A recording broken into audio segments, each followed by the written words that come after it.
tiddamu nyambalira akateteeyi kalike wali mu luli lwe nasooka okulaba ng'onyumye. Yes, Omulangira Suuna nga ndi wano wano ku channel yakabe nnyo Cookie Promotions. Subscribing, liking, sharing, commenting. Cookie Promotions, best of the best and better than the rest. See? Ramba kora mwena bana Kampala bana Uganda mwena. Ngena kuzo mwezi 14 mbasaba mujje mumpagire ku Auto Spa. Ndugenda kwa lunaku lw'abaagala na mumpagire kigenda kuba kyakabinyo. Kuyingira mitwalo 2, VIP mitwalo 5, ne table ya mitwalo 5. Kigenda kuba kyakabinyo. Live music. Mujje mufune experience ya myaka okusoba mu 10. Mutegere nti abayimbi banansangwawo bakola ebyakabi. Nenga tubaganye bana Uganda. Asi tugenda kuyimba CD genda kuba live session, live music. Guitar, drums, jazz, byonna bigenda kubeera live. Yeah man. Sanyuse nnyo okulaba, sanyuse nnyo okujja wano. Ate nkwebaza emirimu gy'okola Uganda ne music industry okutwaliza awamu. Webale nnyo webale ddala. Amiina. Ekindese wa Sheikh era kye kitera okuleetawo abantu abasinga kujja kusaba Katonda nga tuyita mu Sheikh waffe atusaasire ebintu byaffe bitambule bulungi. N'ekivulu ng'ennaku z'omwezi 14 olunaku lujja kuba Lwakutaano mwezi guno gwe gini tulimu Gwekubiri wali Emunyonyo ku Auto Spa lunaku lw'abaagalana. Kati nsaba nze wano kusaba Sheikh ansabire Edduwa kivulu kyange kifuke ky'amaanyi. Omanyi ebikolwa byaffe bitukola bwe tubyongerako essaala ate bifuka bya makulu ate bifuka bya maanyi kuba tulina okukkiriza nti Katonda gyali. Anti Sheikh Umar waliwo ensonga ziri 2. Kusookera ddala ndabyeko byakoze kugamba birina ayina evidence ku biki byakoze birina obujulizi.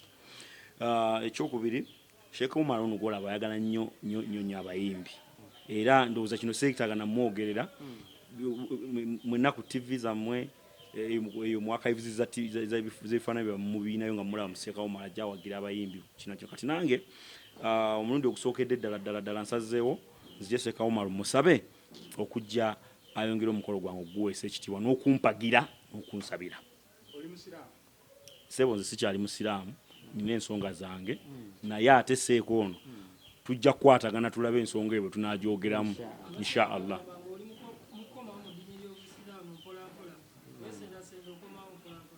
Ekyo nakyo tekirina buzibu olw'ensonga nti omusajja akera ku makya n'alonda omukazi naga njagala oli naye nga tabakazi bangi naga ndi gwe njagala suubira nti osooka okunenya omusajja nti lwaki yagadde omuddugavu ng'omweru waali. So nazino eddiini za Katonda si za muntu kubanga n'atali musiraamu olwaleero alidde n'anywa era agenda nakwebaka.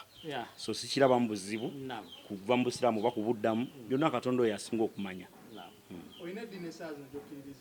Nze nazaalibwa ndi musajja mu Katuliki. Anti nkugambye nti omugenzi Kafeero yayimba oluyimba naga nti buli omu alina choice mu kusalawo ku bisanyusa ebiri mu nsi wansi w'enjuba. Sirina muntu yenna gwe nina kwebuuzaako lwaki nze wa Sheikh Umar, sirina gwe nina kwetondera, sirina gwe nina kwegayirira, wabula nina kufuluma wange nga nze yeesasulira wensula yeegulira amafuta nengavuga nezije wa Sheikh Umar ate tebyagenda kunkwata musango. Ekyengamba abantu nti alhamdulillah ffe tuliwo okukola obujulizi ne mubulaba. Omusajja bamubuuzizza oba Amulangira Suuna Addukidde lwaki olonzeewo Sheikh Umar abaddezemu n'abagamba nti Sheikh Umar alina ebintu bibiri byakoze abirabako. Nze mmanyi nti buli bujulizi bwonna obukwatagana n'omuyimbi ng'okoze ekivvulu bonna bensomedde Edduwa ensi yonna ebalaba nti bijjula ne bibimbya.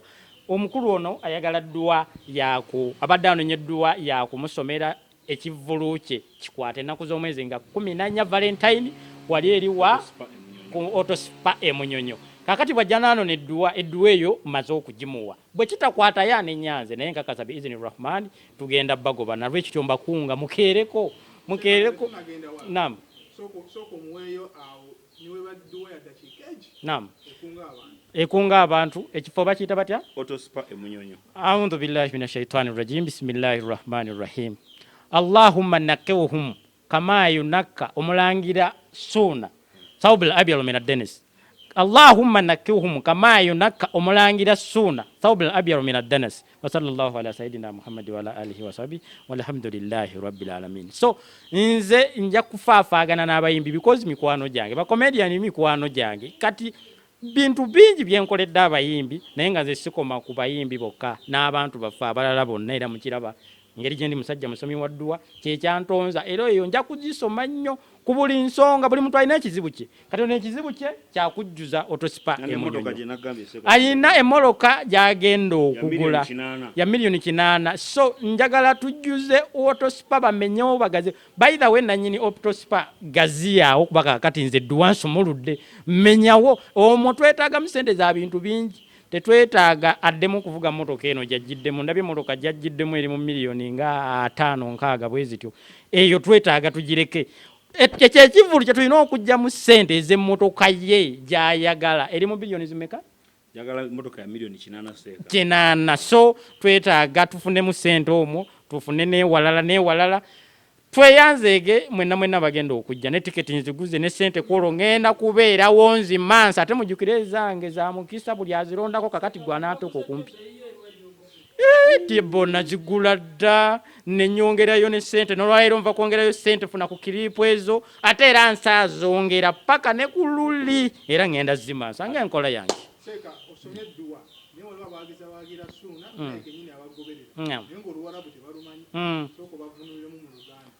tubadde tuli mu kusaba Allah nti Allah agogole oba alongoosa amakubo agagenda okuleeta abantu abaleeta riziki ze ssente ezo zemugenda okuleeta okuwaayo okusasula ssente ezo zemuzireeta zigenda ku Mulangira Suuna era kyemuvudde mulanga nteekamu erinnya ly'Omulangira Suuna nti riziki eyo gye muleeta Allah agogole amakubo gatemagane bwe gati enkuba ereme kutonnya ebizibu byonna biveewo bibyo n'abalemesa okujja okuleetera Omulangira Suuna ssente muzireete azifune ekivulu kibimbe tugobe n'okugoba biizni rahmani inshallah. Naam. Ninawo Akimu nsuubira okujja naye mukyala wange muzito kwolwo nyinza okulabikawo n'omulala kubanga kati ndi mu still searching njagala omukyala gwenziza mu maka gano omulala kubanga oli omugole gyali ali mu maka ge kati ndi mu operation zinoonya mugole gwenziza wano batukimanyi ffenna nti yali wano yansuubiza kuba waliyo n'ebyana biwala ebijja temulimu shiriki okubeera ng'otunula n'oliisa ku maaso n'okyuzinga n'onoonya mpasa ekimbusiraamu tekiri bidia so kati ndi mu kutunulatunula bwe nti ndabe gwenziza mu kalina eno kwolwo nsuubira ku kivulu ekyo nnyinza okumufuna bwe naba mufunye biizni rahman muteeke wano nange Mulangira Suuna mumaleko ekyo inshallah. Fifi da Queen ati nkyayogereza Fifi da Queen nkyayogereza ate Fifi yangoba yangamba ayina omusajja we omubwati simanyi biki kati ebintu bya Fifi naye biri awo naye sinapowa ku Fifi nkyawanika emikono nsumulula edduwa zange biizni rahmani Allah bw'anaaba asazeewo omanyi Allah bw'akkiriza ne bwe kiba ki era enjegera jazzi kutulo ojja kwesanga nga Fifi adduseeyo gyali eri nga ze wa Sheikh Umar nga Fifi yali mu kalina eno ebyo nabyo bisoboka. Naam. Ekisembayo ku kivulu ky'Omulangira Suuna bannange nsaba munteekemu obwesigwa nsaba muleme kunswaza mujje mwagire omutabani wange ono Omulangira Suuna mugenda kunyumirwa bw'ataabawo ebibanyi bw'ataabawo bino abasanyusa mugenda kunenyaza kyenkakasa nti yafumbye dda ekintu kino akyetegekedde nze yakiŋŋamba kati kiwezezza omwaka ng'ategeka lonki eno kakati nkakasa nti ebintu biri malidaadi so temunswaza mujje muyiike mu bungi temunswaza mujje mubeerewo edduwa zange olwo muzifuule nti zikola anti kasita mujje abangi olwo nazo ziba zikola mbalindiridde ku olwo olunaku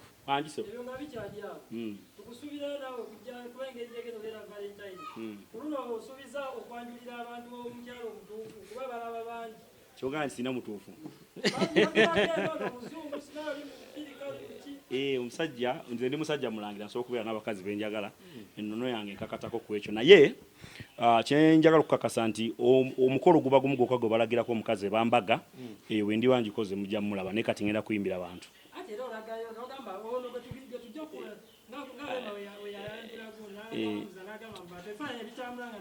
tokimanyi nti ate uko kwali kwanjula teyali show nga gyagenda okukola nze ebiseera ebisinga ndi celebrity mu ngeri yange nesaagala nnyo okudisclosinga bintu bya famire bw'oteeka famire nnyo mu limelight nina baganda bange bendaba batuuka n'okuddusa famire zaabwe muno lwakuba nti babateeka nnyo mu limelight si kirungi nnyo famire gireke ebeere bulungi kubanga ffe twagalwa abantu abamu ate abamu tebatwagala bw'okwata famire n'oteeka ogiteeka mu bantu bw'otyo ekintu kyonna kisobola okubaawo nga kyekuusa ku gwe n'okyejjusa obulamu bwobona so ani kati olaba kuno tekuli mpeta kitegeeza tinkyali musajja asajjalaata abadde ati omusajja ono omusajja abadde ki zikise bukyayisaamu eggaali mpaka lwenaga gwe kuja hapa kwa nyumbani okufumba emmere kwa jokoni ladies and gentlemen mbasaba ekintu kimu okusookera ddala mbasaba tuyite mu lunaku olukulu luno olutugendamu olw'abaagalana tuyite mu crime free valentines moments kati tetwekolako obulabe ennaku zino obubbi bungi Sheikh tusaba osabire nnyo Uganda obubbi bungi nze banyingiridde ennaku bbiri emabega bannanga bavubuka mulekeraawo okutuyingirira nga mutubba mutukuba obutayimbwa egyo emikono n'amaanyi ge mulina agakuba obutayimbwa n'oyasa omutwe gw'omuntu genda ositulemu ensawo y'obumonde mu owino bakusasule okitegeera blood bambi msi kirungi ekyo akozese okwetikka ensawo afune olukumi alulye yeebake malidaadi bwano bw'omukwatako kati Suuna bamubbye bw'amukwatako n'engalo ozaalana namulekera ki emirimu nina mingi mujje mbasomere Edduwa ate mujje nyina n'emirimu ne bwe mbasikuwadde nga nkusomedde Edduwa ngenda kusabira Edduwa ofune omulimu bwe gunaakukubula nze nja kukuwa ogwange kuba nyina mingi enteekateeka mu bufunze nze ne muyimbi siri mufumbi wa mmere ngenda kufumba luwombo wabula ngenda kuteekateeka ndongo ekintu kyabalina okumanya abantu nti nze mbadde mu music industry okumala akaseera akawerako emyaka 10 n'omusobyo onsuubira kubanga ngenda kuyimbisa experience ate ngenda kuyimba live music bayimbi we bali abamperekeddeko naye kati omulamu wa saawa zino gwange ng'Omulangira Suuna abamperekeddeko mujja basangayo of course omuyimbi ebiseera bisinga nono yaffe toyitawo ekabano bajja ne bakwerekerako naye nga omuyimbi w'olunaku yenze kenyino Omulangira Suuna nsaba munamenabe natandika nabo okuva eri mu buli obuyimba nja kuzimbira ebula ennyumba kalina mujje muwagire kubanga amaanyi gatulimu mu abawagizi era kino twala n'okukubiriza bannaye abayimbi okwongera okurespectinga abawagizi baffe kubanga ge maanyi gaffe muwagizi waba tazze kuwagira tosobola kuba n'amaanyi mbasaba mujje muwagire 14 autospa lunaku lw'abaagalana guno omwezi gwe tulimu gwennyini mitwalo 2.5 tebo ya mitwalo 5 wangisaba yes sir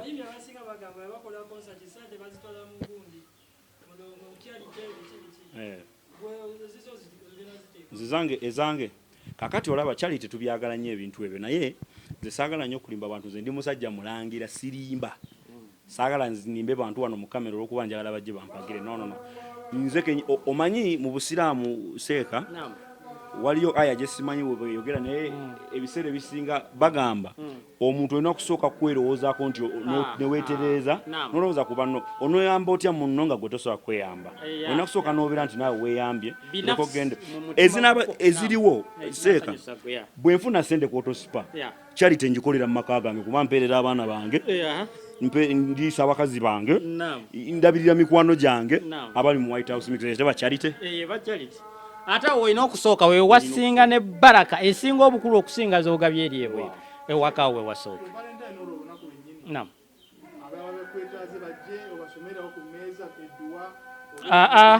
awo olaba n'ey'omukulu ngimaze ku luno leero abaneetaaga Edduwa nga mwakalaba kiriipu eno mujje maka gange wensomera Edduwa temujja luli ku mmeeza onaye ngenda kujja kucakala bucakazi masoga gange jakuba nkubye obukooti bwange buno obwabakolamu ate neepise ku olwo waliwo bano abangamba musimanyi bagagga bazirina nnyo Sheikh Umar yaggwamu kakati mujje mbalageko ndi Sheikh Umar is the class above mubeere bulungi